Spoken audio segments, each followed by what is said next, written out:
We have a lot to cover today, and I thought it might be really fun to start first by asking our panelists not what they're going to do in the technical sense for Christmas and Advent, but what are they going to be doing as a spiritual discipline or practices that will be life-giving and nourishing.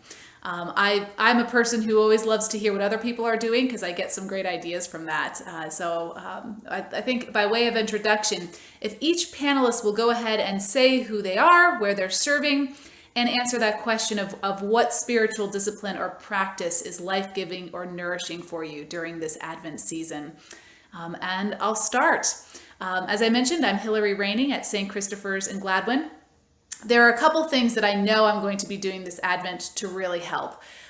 The first is something I do most Advents and Lent. I'm going to be doing a Daniel style fast, which eliminates meat and dairy and sugar and alcohol and caffeine if I did those, which I don't, so those are easy to give up. And typically no processed grains. And the reason I do this in Advent isn't because of necessarily trying to be penitential, but rather I find that Advent is the season of dreams. I think, thematically, we hear about so many dreams that people engage in with the Holy Spirit. And my dreams change dramatically with less processed food going into my body. So I let it be a place of prayer, as fasting often is, but it also spills over into dreamlands. I also typically have a nice devotional book that I'll be walking through, and the one that is probably the most important and the hardest to keep is a Sabbath day. I don't have any time for this, and I don't have time not to do this. Especially during these times of COVID, I have found that when I don't take a Sabbath, I immediately decrease in creativity. I increase in productivity when I'm actually in work. And I often will get a sinus infection a lot more easily. So it's one of those things where I am definitely going to make the time, even during a season where I don't feel like I have much time. So those are some things on my end. Which one of our panelists would like to take the reins next? Jane, you're next in my little window. Would you like to go next just because of that? Sure, I don't mind at all.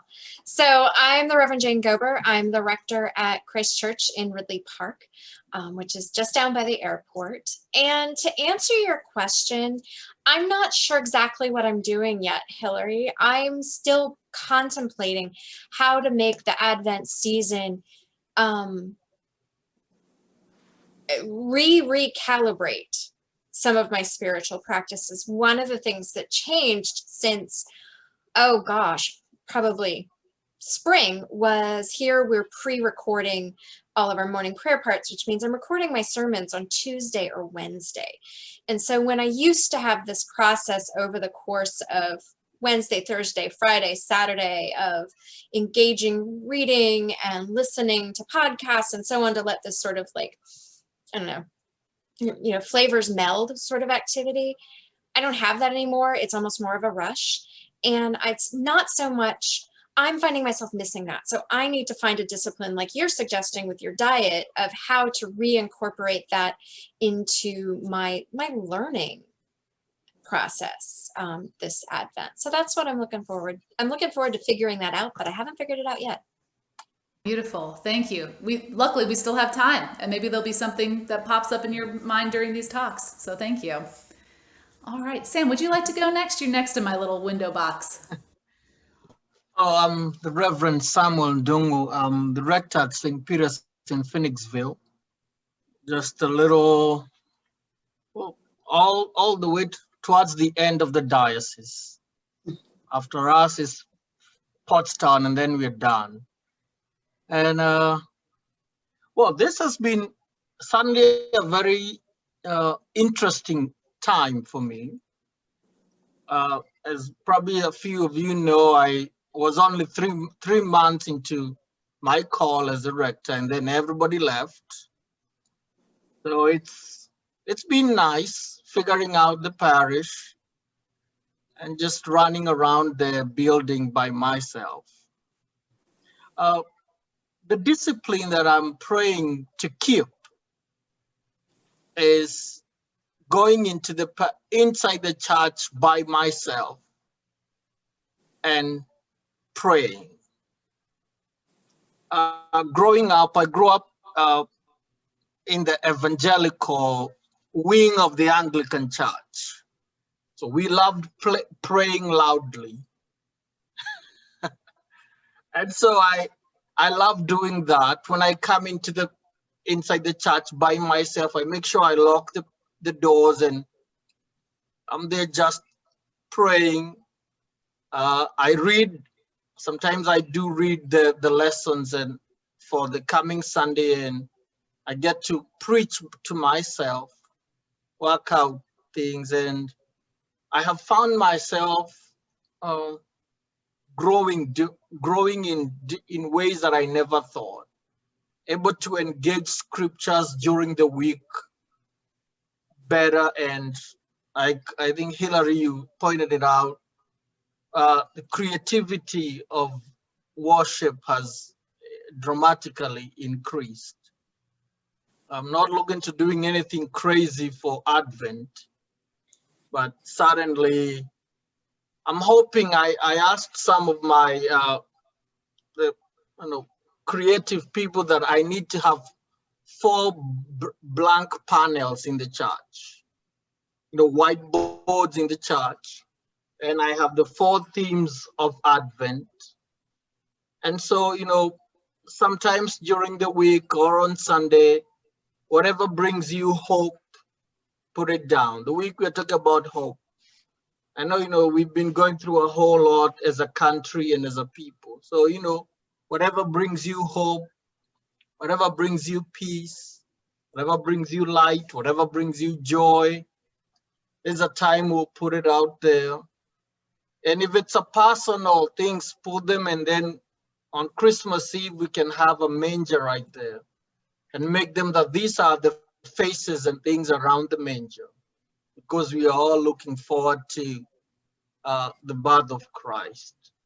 That's something that I'm thinking about, I'm praying about, and hoping to have a few more people in the parish to walk with me in this journey. Ah, beautiful. Thank you. And what a great way to encourage the communal hope of that as well. Thank you. Beautiful. All right, Marianne, you're next in my window. Would you like to go next? Absolutely. I'm Mary Ann Mertz. I'm the rector at St. Christopher's Episcopal Church in Oxford, Pennsylvania, which is I'm at the opposite edge of Sam. I'm the very southeastern corner. So the very last parish before you get to Wapiti. So I'm at the Maryland border. And therefore serve like Newark and Lancaster County and a lot of the regional, some Maryland folks, and it's rural and ex-urban as well. The thing what I've found during the pandemic is that my congregation is fairly older, and they've enjoyed gathering together. They have enjoyed Zoom. And we've been we prayed Compline all through the election every night. And they enjoyed that. They wanted to do that. So through the Advent season, we're going to gather, probably not for Compline, but probably for Lectio Divina. That's another form of prayer that our community has really enjoyed. So we're going to pray the lections for each day of Advent. And I'm going to do it communally because I need it. I just have to have people. I pray by myself, but I pray best when I'm praying with people. And the other thing that we're going to do in the parish is use Amy Jill Levine. She's a scripture scholar from Vanderbilt. She's got a new book called The Light of the World, and we're going to be working through that scriptural text. She's phenomenal. She is Jewish, but she teaches New Testament and Jewish studies at Vanderbilt. So she looks at the birth of Jesus through Jewish eyes. And for my congregation likes those kinds opportunities is to look at Christian things through Jewish perspectives. Awesome. Thank you. I'm already taking notes. When I'm hearing a resource, I'm writing it down right away. So that's great. And I think what I love about both yours and Sam's is reminding us that nobody is a little island. Like sometimes, making sure our spiritual disciplines include other people is just as important. So beautiful. Thank you. All right, Kyle, you're the next window. Would you like to go next? Sure. Hi, everyone. I'm Kyle Babin, a rector at Church of the Good Shepherd in Rosemont, and I've been here not quite 3 months yet, so fairly new. And I think for myself personally, in terms of Advent spiritual disciplines, one, continuing something that I've been finding I've needed very much recently, and I find it hard to cultivate into my practice, but I know I need it. And it's time in absolute silent prayer, contemplative prayer. I've been influenced by Martin Laird's books on contemplative prayer, and he lives nearby actually. But I've tried to just set aside 15 minutes every day where I can go in. It's not praying in the office, which I'm doing every day, but something that does not use words, and to sit there because my mind is racing all the time. I find in a parish where we're trying to rebuild and do a lot, I need to just sit and come back to a central word, whether it's Abba or a sacred word of something. So I'd like to continue that and to become even more constant in that. And like some others have said, I've often liked to pray or work through a book during Advent and Lent. So I just ordered William Williams' Ponder These Things, Praying with Icons of the Virgin Mary. So I think I might work through that this Advent. I find a book is a good way to focus my thoughts in prayer. Like I said, you saw me taking copious notes. Great. Those sound like beautiful resources. Wonderful. And then last but certainly not least, Ernie, you're the last window, but we'll mix it up next time. So you're like the first answerer. Would you like to go next, my friend? Sure. Hillary, I liked what you said about fasting, and it connects, I think, with some of the things I'm thinking about for Christ Church. We just finished are finishing the book study of the Universal Christ, and it's really spurred a lot of apophatic practice and reflection.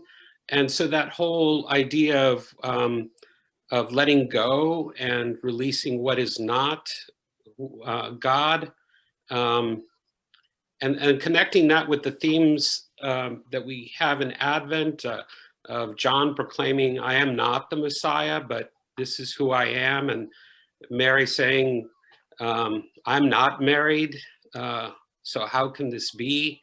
And so we're going to do a follow-up book study of Brene Brown's Gifts of Imperfection, and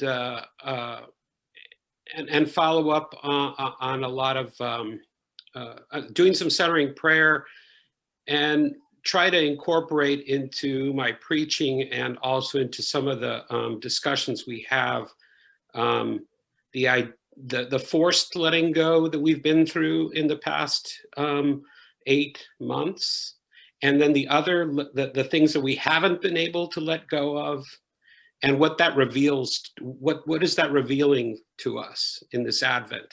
How is that making room for the Christ to come? Beautiful. Thank you so much. Awesome resources, awesome disciplines, awesome spiritual endeavors. So thank you all for that first question. And just so the group knows, I am watching the chat window. So if you'd like to share some of your practices, we'd love to see them. They might even make their way onto that PDF document that we mentioned at the top of the call. We're going to be creating and curating a lot of these resources as we go. So feel free to join into the chat if you have a spiritual discipline you'd like to have included in this conversation, as well as any questions as we go further into the conversation. All right. Our next question, which will really start to help us bring in some of the the marriage between the spiritual themes of Advent, which are rich and deep and sometimes mysterious, into the practical, what the heck are we going to do this Advent and Christmas, right? Which might also be mysterious. But these topics are the way that we can really start delving into it. So our next question might be my favorite one of the whole conversation. Name something that excites you about this Advent and Christmas at your church this year. Something that excites you about it this year. There's a lot maybe to be nervous about, but what is it that is exciting? So let's see. Ernie, I said you'd go first next time. Are you still game for that? Does that work for you? Sure, sure. Great. Jump on in. Really, as wonderful as the traditional Advent and Christmas practices are, and how rich those incarnational practices are in our tradition, I really am looking forward to a stripped down Advent and Christmas. And I don't know why, because I love all of what we do. I'm really a Christmas person. I think that Anglicans are Christmas people, but there's something really enticing to me about what's underneath. What's underneath all of the greening? What's underneath all the hymnody? What's underneath all of the incense? As beautiful as all of that is, as much as I love it, I'm really excited to see what's under it. Beautifully put. And actually it responds to a lot of what I was going to add too, so I'll jump in next. The what is under it question to me is really what is exciting me this year.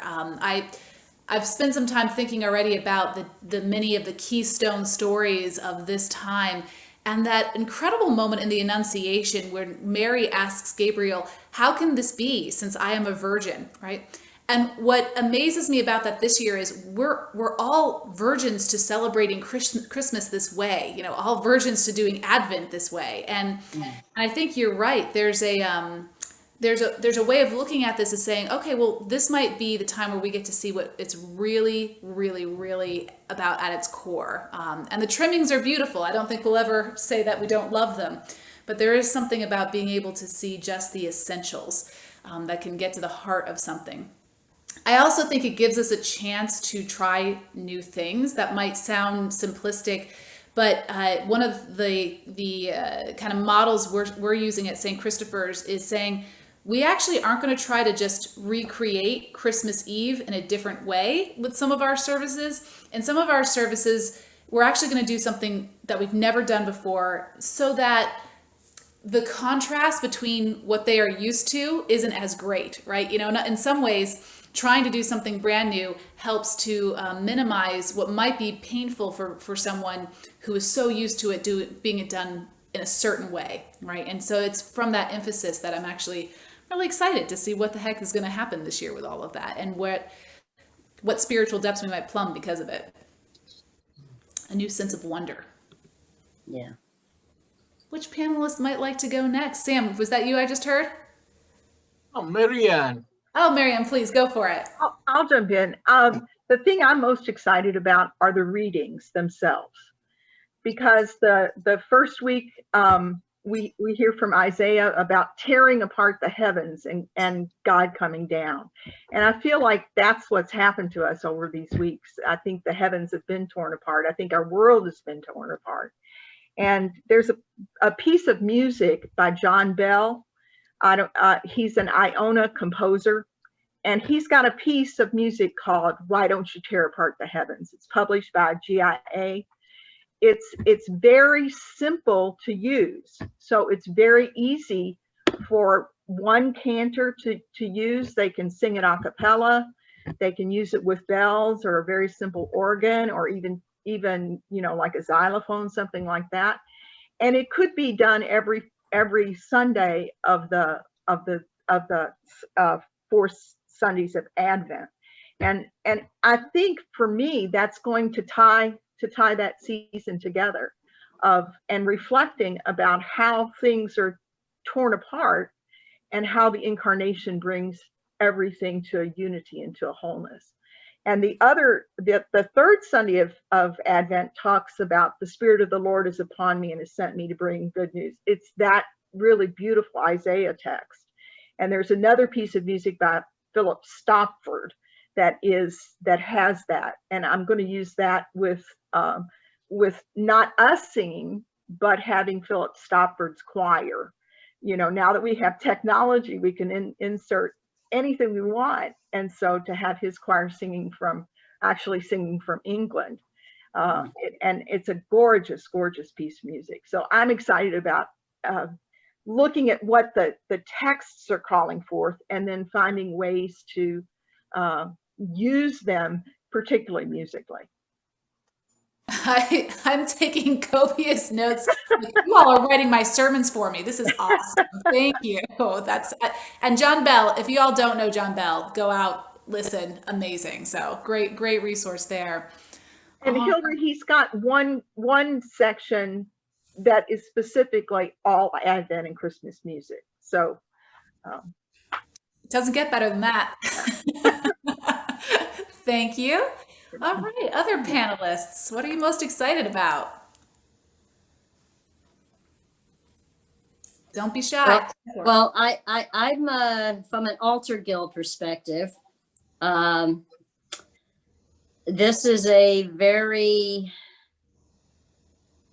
time of year for me to slow down, or at least attempt to slow down. And you mentioned about prayer. And that's one of the things I do when I go into the parish. I'd like to sit there by myself and talk to God and pray for patience, because patience is waning, especially during this time. You never realize how fast Advent 4 will creep up on you.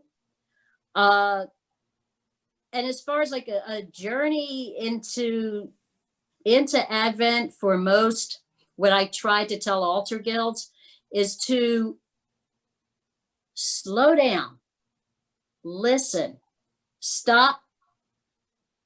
Before you prepare anything, stop and listen.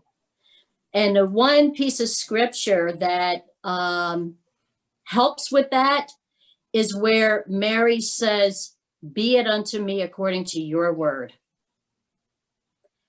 Be it unto me according to your word in whatever capacity you're serving the church, whatever God is telling you. Because so often we're like rush, try to have the greens up, the right candles up. So it's a chance to slow down and really acknowledge who you are in this journey. And it's also a time, I like it because it's a time of preparation, but it's a slow preparation. And I have to try to tell my soul that it's a slow preparation for the greatest expectation. Thank you. And what that reminds me too is that what's interesting about this year is maybe we'll actually have to do less, and that might actually be the best thing in the world for our souls. That's really beautiful. Thank you. Jane, did I see your mic go off? Are you ready to jump in? Yeah, actually, what you just said is part of what I'm excited about is some of the things that we don't have to do this year. The Winter Wonderland stuff that people love, and it's a big part of their human connection. But early on when we were doing our planning towards Advent and Christmas, I was trying to find some way. Initially, I was thinking, well, let's see if we can find some ways to connect to some of those pieces.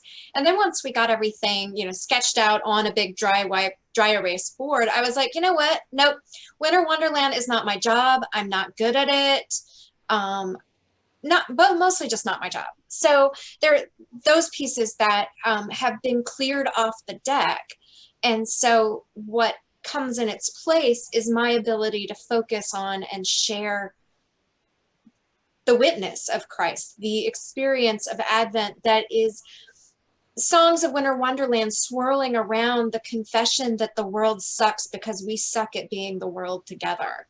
Right. And that why Christ is coming is because of that, and entering into that a bit more intentionally. So one of the things we learned from Holy Week was sending a lot home was really important, and a lot home that could be done either independently or matched up with some pre-recorded video materials that we put out on YouTube and Facebook and so on. So we're following that same pattern for Advent and Christmas of sending home significant materials. And then the one it's hard to be excited about, but I'm proud of, is adapting what used to be a Blue Christmas service into a material that could be used throughout the Advent time period. If you don't know Blue Christmas, I'm pretty sure everyone here does. It is a liturgical service that focuses on the grief and pain that a lot of people experience around this time of year. And so I've adapted that, and we actually did the recording for that today. And in the past, it's sort of been something that you just, sort of invite people. You definitely invite people strongly, but let them self-choose. We're sending it to every household because everybody has pain and grief that they need to pray through this year. So I'm proud of that we're offering to the home practice. So Jane, I'm going to preempt a question I know is coming, which is, would you be willing to share that resource with everybody? Really glad to. You know, everybody was sitting here thinking like, I need her to send it to me. That sounds beautiful. Yep. Ben's like, yep. So that's fantastic. And it raises another, I think, key element when you're planning services this year is one, planning, not over planning, so that if we have to be flexible and, maybe we have to shut down services once more, we've done the right level of planning, but not everybody's hopes gets dashed because they put so much into it. And then on the other hand, how can we encourage at-home practices too? How can we actually make that a part of what we are offering? And I'm sure we'll get even more examples as we go. All right. So Sam or Kyle? Sam, would you like to go next? Yeah.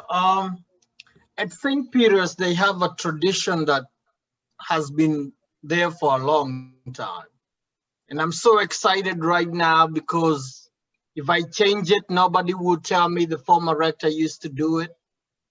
So I can change it. But, it was always, during Advent, before we light the Advent wreath candle for that Sunday, a family would come and a family would share a story of their Advent practice. Last year we had a family, they're from they're French origin. So they shared with us a recipe of a cake that they make. And then after that, they had the cake for us to try it downstairs. So little things like those, just to show how you're preparing for a guest. You're preparing for a guest. You're preparing for something. So this year we're not going to have that one. But I take the Gospel for Advent 2 about the voice crying in the wilderness. And I'm going to use that wilderness theme for the Advent, for our Advent, because it's we're doing things in wilderness. We are not together, so we are still out there, but there is a voice, and this voice is in the wilderness. You can't ignore it, but this voice brings light. This voice brings joy, because even with Mary, when Mary is receiving the news, it brings joy, but still how is this going to be? She's still in the wilderness because you don't know how it's how it's all going to play out. So it's a practice that I'm praying that we can figure out how to do all these things. Still, it's sorry to dampen the mood here, but it's our time for stewardship campaign. So still figure how to incorporate all this together, because we are still, this is, he's still God. He's the same yesterday, today, tomorrow, and forevermore. And I'm still reminded, is that word in Acts that says, as I was with you in Rome, I'll still be with you where you're going. So he's still God. So I'm trying to figure out, because we're in the wilderness, so how do we find joy in the wilderness? Because I am one joyous guy. I love to be excited about it. I love to laugh and find joy in anything. I'm the one guy who will be laughing and having joy, I find joy in anything. And I like to preach that. I like to express that, because we're still here. We're still here, through it all, we're still here. And we'll still be here tomorrow. So, I'm going to use the wilderness theme for preparing for the Advent. That's awesome. Thank you. That wilderness theme, I'm taking notes here. That will make a great sermon series. Amazing. Thank you. Beautiful. Can I have you preach one Sunday? Only if we can swap. That's the deal. Oh, that's great. Kyle, would you like to go next? Sure. I think what I'm most excited about this year is the unexpected. And I think there is that unexpected theme, which people have already referred to during Advent to begin with. There's an unexpected gift, and the way the gift of Christ to the world is in such an unexpected way, but that I think will be echoed in the way everything is going to be unexpected here because of the pandemic. At Good Shepherd, because I and the congregation are in this for the first time together, so things are going to look very, very different by a reason of practicality, and also just by our being together in this afresh. And I think my hope is that will reveal some of the profundity of the rites themselves. And this is kind of what some of you were also referring to, that there's a simplicity. I think, Ernie, you were saying this.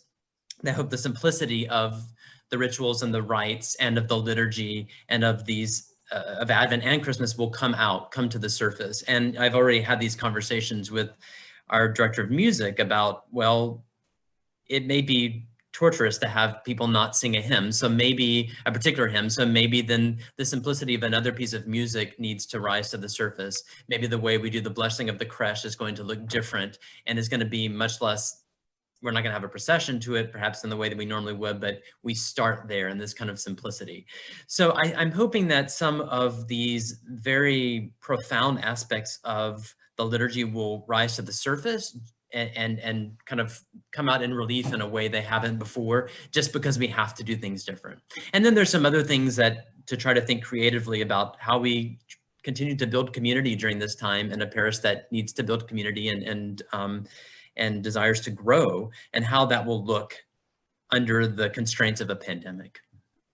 Thank you. Necessity being the mother of invention. It's so true in this time period, for sure. Thank you.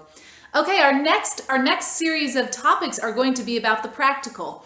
How is it that we can use this time frame to really bring those core practices around the tradition and theological themes to the foreground? So panelists, get ready. We're going to ask you about worship, music, preaching, and we've heard some of these things already.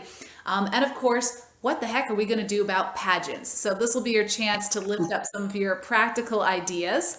But as you're getting your notes ready, I'd love to just lift up some of the things that are happening in the chat window. In particular, Richard gives us this great idea about windows into Advent, decorating windows in your home, and then share a photograph, presumably with your church, that helps create kind of a calendar of sorts, like an Advent calendar. This idea comes from Switzerland. What a cool idea. I like that. And we had somebody lifting up using Michael Curry's Love is the Way, holding on to hope in troubled times, inviting people to buy it as a gift for themselves and then discuss it on Zoom. That sounds like an excellent theme for Advent. Love is the way. And one question in particular for you, Marianne, how the pieces of music that you were lifting up, how will you be doing that? Is that online? Are you going to be doing that with a projector? I think they're looking for some user hacks. Oh, you're muted.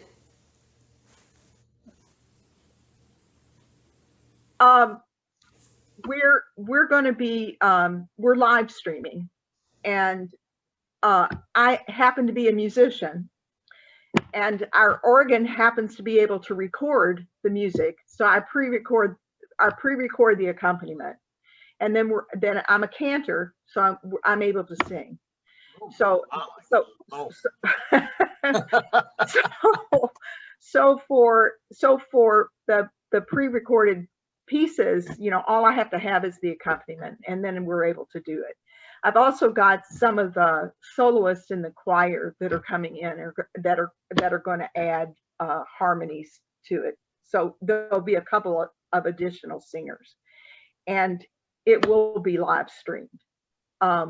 The one piece that I was talking about, the Philip Stopford piece, that will be a recorded piece that will be slipped into the recording of the live stream recording. So it'll be laid into that as we use the live stream for the day. Thank you. Yeah. For those of us who aren't as polymaths as Marianne is, using your choir, maybe one person, if they're socially distanced enough, that's how we're doing it at St. Christopher's, that they fall within I think it's like 30 feet now, away from the rest of the congregation. Right. All right. So Jesse asks a great question that I think we'll incorporate in all of our answers. Who is planning for in-person and who's planning for digital online services? And already I think Jane has answered in one part that I think we'll probably all have similars, which is we're probably going to plan a little bit of column A, column B, assuming that we might even have to go online. So whenever we're giving our answers, let's also think about how we're going to present all these things. And want to say too that Donna mentions that in the bishop's letter today, there may not be much in person, and the music is getting better and better as we go along. I think that's right too. So yes, the bishop's letter came out today, and Kurt is here if we have any COVID questions in particular. But the letter basically saying that the bishop is happy to have conversations with us about how we might be able to do these things into the future, watching the numbers as they go. All right, so team, who wants to go first? Give us some of your practical pieces of how you're going to be doing worship this year. And we can start with worship and music, preaching, and then if you want to throw in a pageant idea, you go for it. Who'd like to start on the panel? Marianne, you've already kind of started us off. Would you like to keep going? The music pieces, I don't know if anybody is anybody familiar with St. James Music Press? Yes or no? Yes, they're great. Yeah. St. James Music Press, I think for this time of the season that we're in with the pandemic, would be a really good resource for most parishes to really be able to access, because the music that they have settings of almost all of our normal carols and pieces that we know, but they also have some kind of unique things. They have the musician at Virginia Theological Seminary. She has a piece that is the Trisagion. And very, very simple, very beautiful, very short, but very penitential. And so it would set that penitential right off in a very easy way for small churches to be able to accomplish it. So you could do it with handbells, you could do it a cappella, and it is published by St. James Music Press. So you have access to it. If you join St. James Music Press, you get automatically permission to copy it and to reproduce it. So you don't have to worry about if you are live streaming, you've got permission to live stream it. All you have to do is put the number on the materials on YouTube, and you've got it. Okay, they can't come back on you and take your music off. So I really think that is a really good resource. I like wrote that down, circled it. Thank you. That's great. And very simple for smaller and middle-sized churches. Exactly. Great. Exactly. They've got some complicated things, but for this year, I think, you know, one single voices, 1 and 2 parts, duets, and things like that are really, they've got some nice things. Awesome. Beautiful. Thank you. You're welcome. That's a lot to think about with the music piece. I'll share a little bit at St. Christopher's Gladwin what we might be doing for some worship pieces.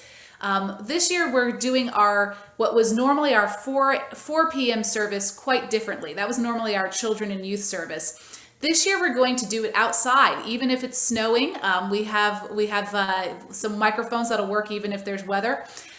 We also are talking about how we're going to make the lighting outside kind of beautiful, which is, if you have good lighting and good sound, most anything can be done with a worship service. Those two things together, good lighting and good sound, you should be okay.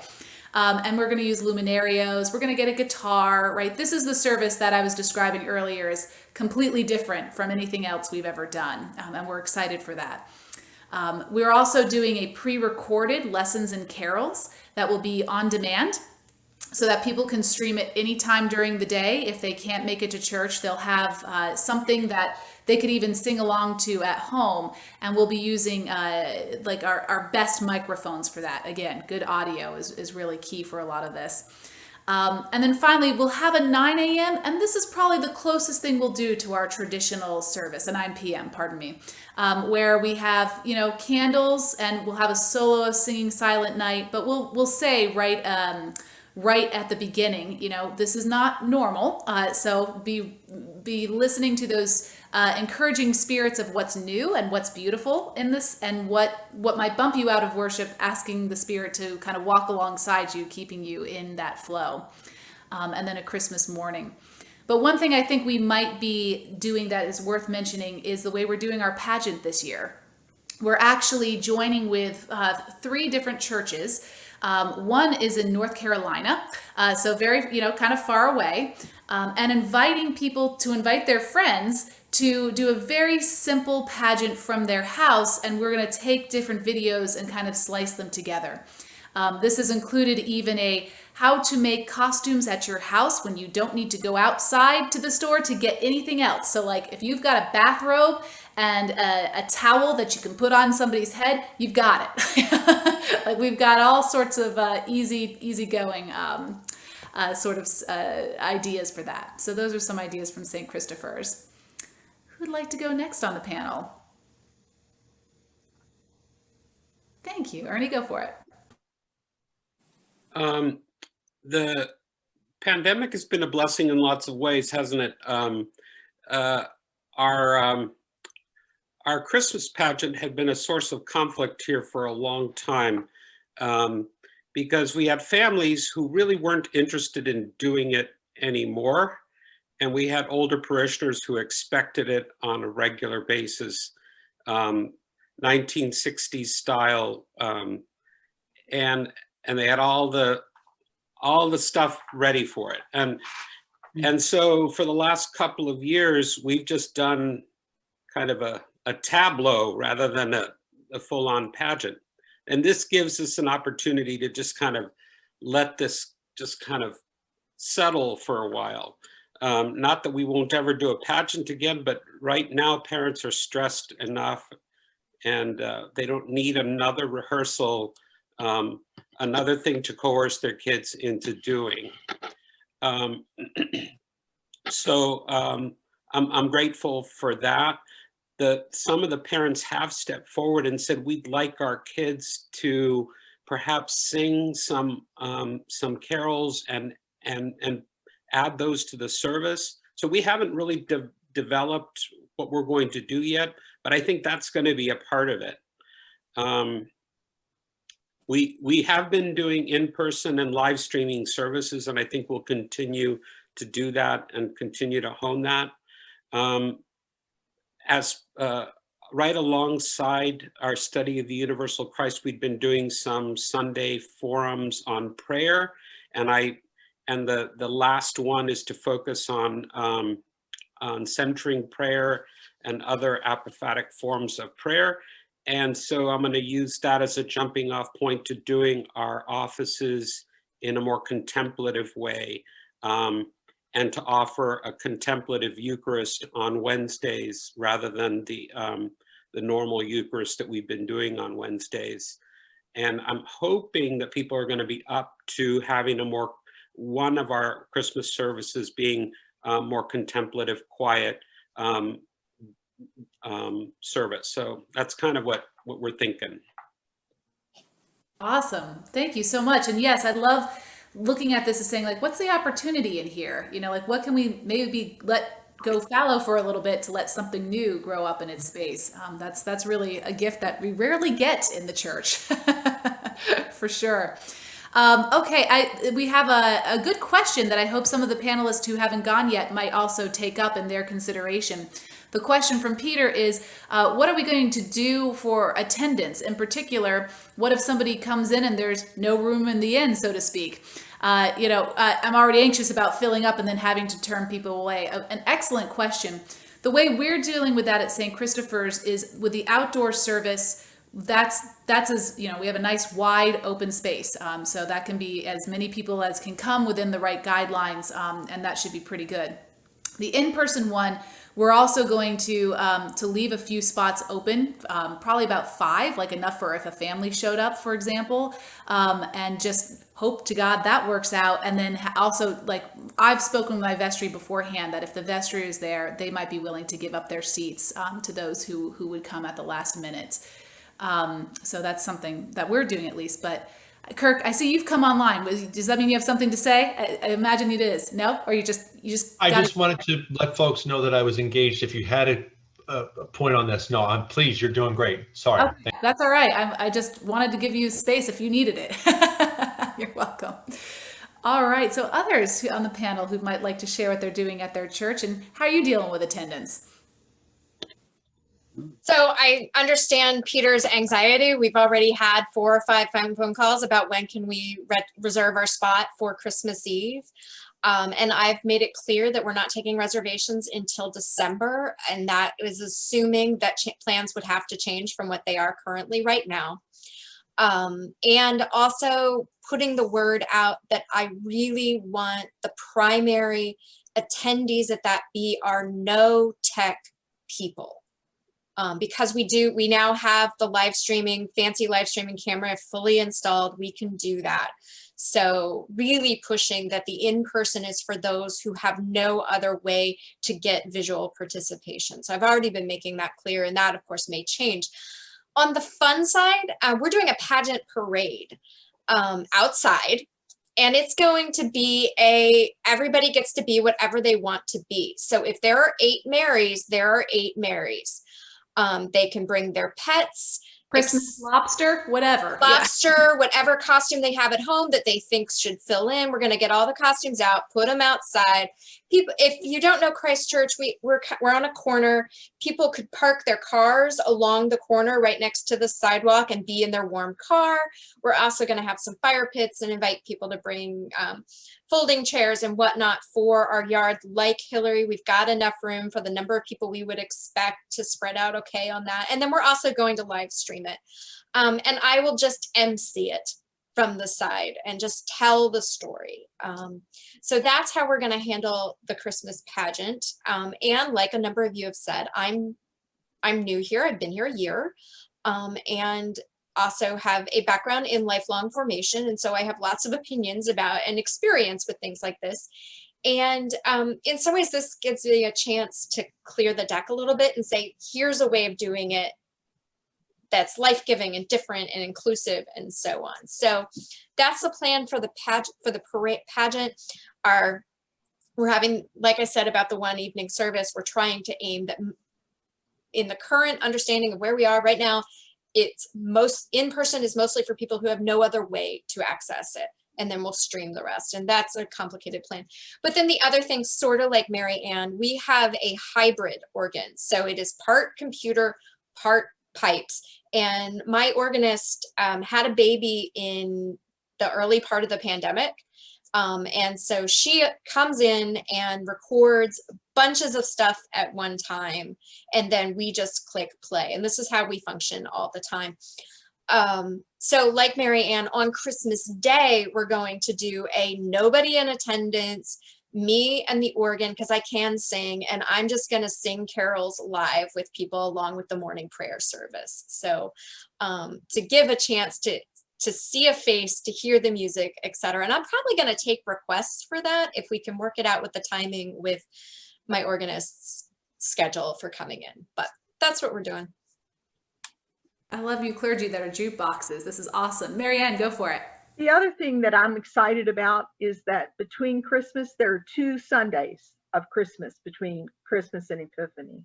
So that gives us lots of opportunity to sing and provide Christmas carols for people. So Christmas lessons and carols on those Sundays rather than doing morning prayer.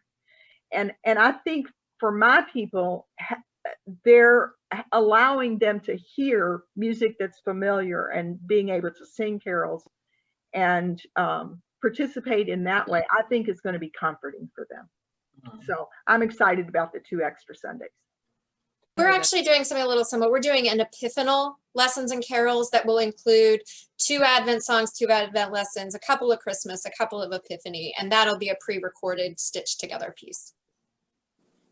Beautiful, beautiful. All right, panelists who haven't gone yet, we'd love to hear from you. Well, personally, what I'm praying and to do is during the pandemic, I recorded a sermon one time, and I gave the story about the writer, the hymn, "What a Friend We Have in Jesus."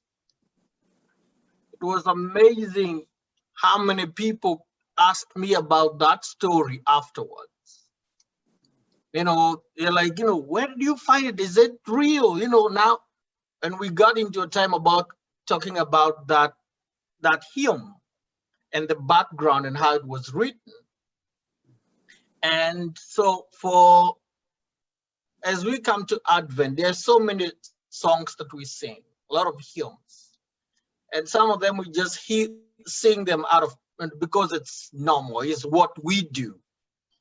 And they dare, for Advent, you sing about something else, and then all of a sudden that's not an Advent hymn. That's how do you sing Silent Night, Second Advent? So I'm trying to figure out a way of during Advent that we incorporate the hymns that we sing. Take one hymn and actually talk about it. The theology about it, the story behind it. Some stories are not complex. They're just somebody who sat down and the Lord ministered to them. And then through this, then we can be able to take to be our hymn of the week that we are singing, we are meditating on it all through the Advent. It's the songs that we sing. They are familiar songs. I think somebody said it. So it's nothing new, it's familiar, but bring a little meaning to what's familiar. So, I love that. We're actually doing something similar with our discipleship period on Sunday mornings during Advent. We're taking the hymns and kind of going deep into it because it's like, people are missing the hymns big time. So why not use that as a way to feed that hunger? Yeah. So I think that's great. Yeah, and then we're not, if they want to do a pageant, go for it. I don't want to dip in that. I got bigger problems to worry about. If they want to do a pageant, have at it, But I don't want to deal with that right now. But we'll suddenly have one Christmas Eve service. I'll just live stream it from the church. Then for our choir, I gave our music director, if he wants to come, he can come in. They will record hymns, Christmas carols, and we can send them out, to our parishioners on Christmas morning. Just a little gift of Christmas. We have carols, and they can do morning prayer if they want to, and we will just send it out to them because I'll have Christmas Eve. So we normally don't have Christmas morning service. you know. That's beautiful, and I love too the emphasis of helping carry them through the whole thing. One of the things that I'm seeing a lot of too in the chat is the idea of these Advent kits. We're doing something similar at St. Christopher's, and what's beautiful about the Advent kits, it also marries one of the other questions I saw about how to keep kids engaged. So in our Advent kit, we're doing, the traditional sort of Advent wreath materials with little glass votives that they can decorate with like decoupaged, different colored tissue paper.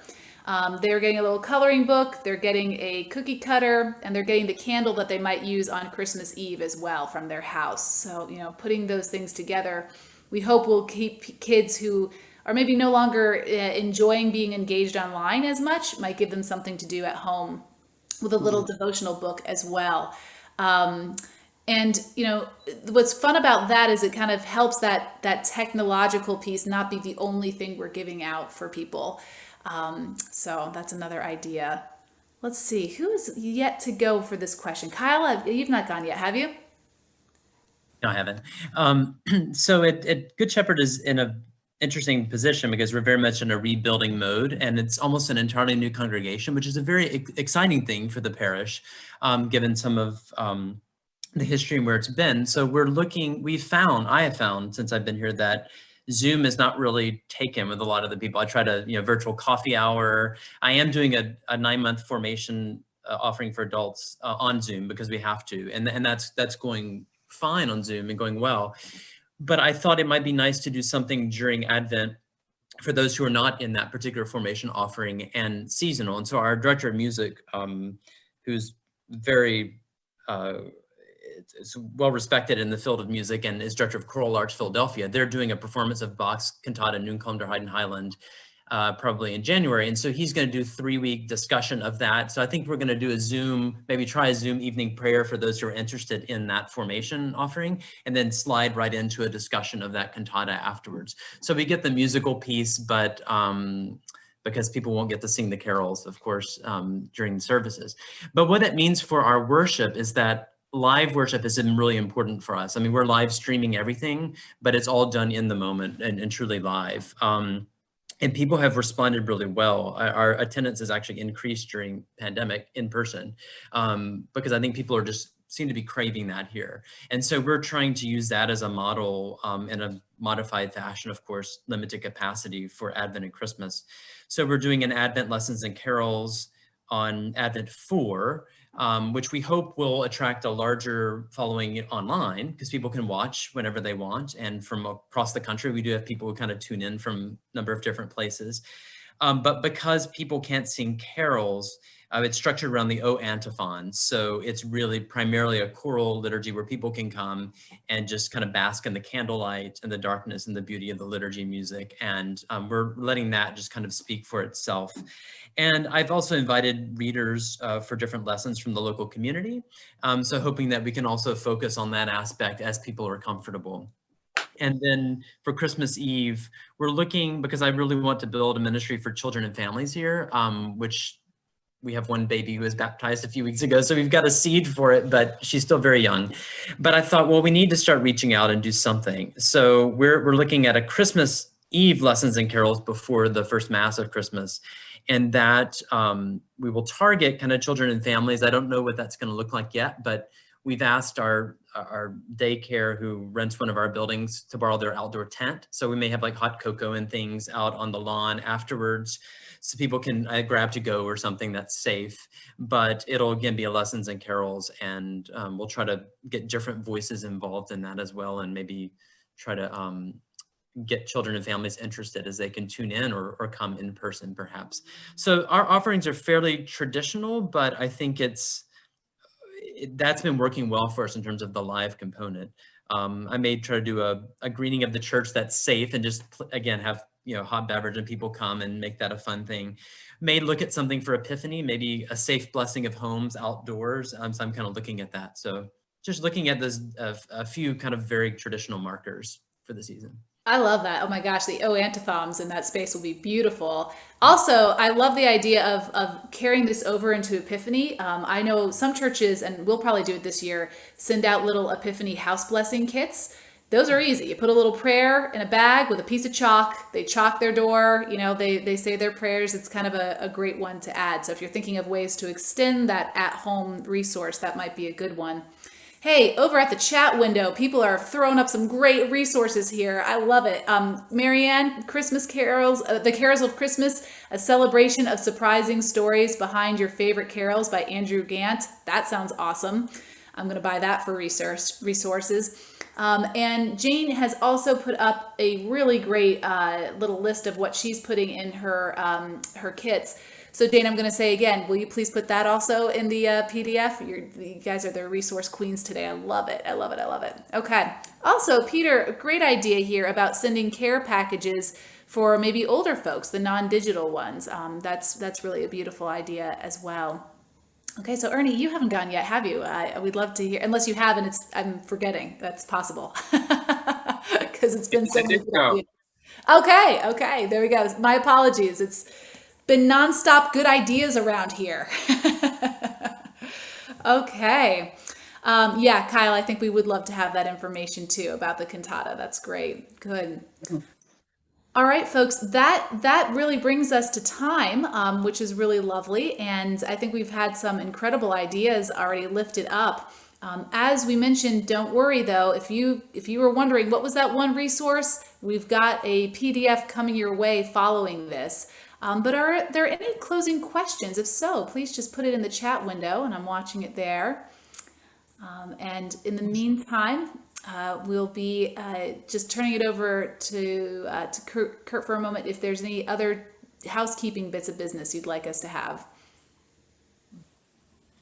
I don't have anything. I want to thank everybody for taking the time to participate. I hope this has been of benefit to you and your congregation, but what you have done is also a gift to the diocese, because by participating and asking questions and by sharing, you're going to help other churches, other clergy, other vestries who will be looking at this later. And certainly thank you, especially for those of you who have contributed ideas for the resource guide that we'll be putting out as well. So a real gift, and thank you so much.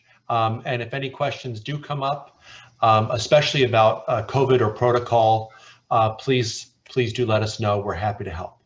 And there is a question here specifically for Jane. What is the stone jar? Oh, you're still muted.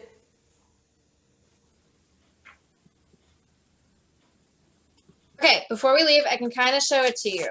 So this goes back to a long time ago when I was working with an adolescent who was in an adolescent care facility and couldn't have anything flamed. And so I really started thinking about how do you recreate the magic and mystery of an Advent wreath without a flame, and not just using the LED candles. So let's see if this shows up. All right, so that's a stone journey. Can you guys kind of see that? Yeah. So all of the households are gonna get this jar of these little cheap vase filler stones, and there's one set of 7 blue, 7 pink, 7 purple, 7 blue, 11 white, and then something specific for Epiphany and something specific for Christmas Day. And they can set them up in whatever order they want, and then just one a day, pull them up. And then we've tagged that with the Advent words. And so just a really simple, portable, you can take it with you. I made it up over the years. And so we're sending those to, we're offering our households with young people to come and get them. Oh, very cool. Gosh, you guys are clever. This has been fun. I love hanging out with clever people. So we'll close today then just with another word of thanks. Thank you, panelists. It was great being with you all. I just really learned a lot from you today. And thank you for participants. Great comments and questions, and for showing up. So let's end with a prayer. This is the prayer for the Annunciation, which I thought would be appropriate today since we're kind of planting seeds for the future to give birth into this new endeavor. So I thought it'd be an appropriate prayer. The Lord be with you. So with you. Let us pray. Pour your grace into our hearts, O Lord, that we who have known the incarnation of your Son, Jesus Christ, announced by an angel to the Virgin Mary, may, by his cross and passion, be brought to the glory of his resurrection, who lives and reigns with you in the unity of the Holy Spirit, one God, now and forever. Amen. Amen.